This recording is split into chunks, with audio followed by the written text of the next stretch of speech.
স্বচ্ছতা স্বচ্ছতা সম্পর্ককে সুন্দর করে তোলে। পরস্পর একে অপরের সাথে স্বচ্ছ থাকলে সন্দেহ, মান, অভিমান এবং ভুল বুঝাবুঝি এগুলো কম হয়। এজন্য প্রত্যেকটা সম্পর্কে স্বচ্ছতা একটা মূল বিষয়। স্বচ্ছতা অনেক অনেক অনেক গুণ সম্পর্ককে সুন্দর করে তোলে। একে অপরের সাথে যখন পরস্পর ছলনার আশ্রয়ে এড়িয়ে চলে, তখন সম্পর্ক হয়ে যায় উপভোগ্য এবং সেই সাথে মনের মতো। যদি সম্পর্কে স্বচ্ছতা থাকে তাহলে সেই সম্পর্কটা অনেক উপভোগ্য হয়। সম্পর্কে লুকোচুরি কিছু নেই। যেখানে লুকোচুরি করতে হয় সেটা সম্পর্ক নয়। যেটা সম্পর্ক সেখানে কোনো লুকোচুরি থাকে না, কোনো না কোনো স্বার্থের কারণে জুড়ে থাকা মাত্র।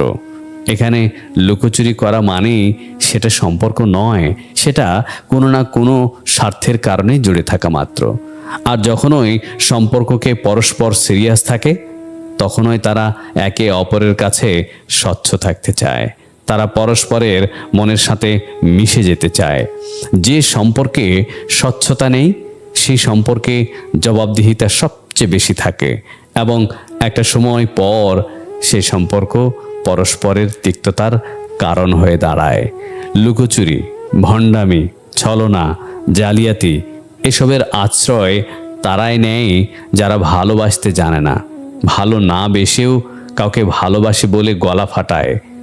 আর যারা মন থেকে ভালোবাসে তারা সম্পর্কের মানুষটার কাছে সর্বদা স্বচ্ছ থাকে। আর এই স্বচ্ছ থাকার ব্যাপারটা তাদের আরও বেশি আনন্দিত করে এবং সম্পর্ক মধুর করে তোলে।